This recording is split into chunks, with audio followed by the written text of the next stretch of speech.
બધા લઈને આવું. હવે આજે તમારી વચ્ચે આવેલું ને તો આજે છે ને રાષ્ટ્રીય કૃમિ મુક્તિ દિવસ. કયો દિવસ? ખરેખર ઈ રાઉન્ડ છે ને આપણે ફેબ્રુઆરી ને ઓગસ્ટ મહિનો 2 મહિનાની અંદર રાઉન્ડ આવે. પણ આ વખતે થોડું લેટ થયું. કૃમિ એટલે ખબર? કૃમિ એટલે શું? કૃમિ એટલે કોઈને ખબર? કોઈને ખબર નથી કૃમિ એટલે શું? કરમિયા. કૃમિ એટલે શું ખબર ને? કરમિયા. હા, આપણે જે ચરમિયા કહીએ ને ત્યાં આવે ચરમિયા થઈ ગયા. બરોબર? એને કૃમિ કહેવાય. હવે એ ના થવા દેવું હોય આપણા શરીરની અંદર તો આપણે શું કરવું પડે? ગરપાણ ઓછું ખાવાનું. પછી બીજું શું કરવાનું? જ્યાં ત્યાં ઉભાડા પગે ચાલવાનું છે. કેમ કે કૃમિ હોય ને એ આપણા પગના ભાગેથી શરીરમાં પ્રવેશે. તમે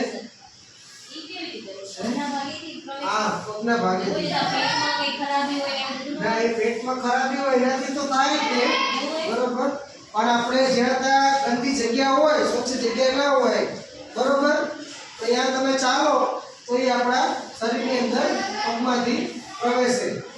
એટલે આપણે ઘણા બાળકો વિદ્યાર્થી મિત્રોને કમ્પ્લેન હોય વારંવાર કે મને પેટમાં દુખે છે કે મને, બરોબર, એટલે જે આ બધા જ લક્ષણો જે રહ્યા વારંવાર બીમાર, એટલે કૃમિ જે રહે ને એ તમારો જે ખાવાનો ખોરાક હોય ને, ખાવાનો ખોરાક એ તમને પોષણ ન મળે. કેમ કે બધું જ પોષણ છે ને એ કૃમિ જે હોય ને એ પોતાની અંદર લઈ લે.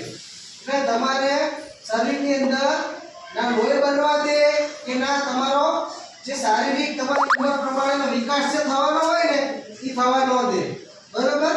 એટલે જ્યારે પણ વર્ષની અંદર આ રીતના 2 વાર રાઉન્ડ આવે ત્યારે અવશ્ય કૃમિની જે ટેબ્લેટ આવે એ તમારે ખાઈ લેવાની. અથવા એના સિવાય પણ ખાવી હોય તો મહિને 2 મહિને તમારા ગામની અંદર કે તમારા આશાબેન એની જોડે માંગી લેવાય કે ભાઈ મને કૃમિની દવા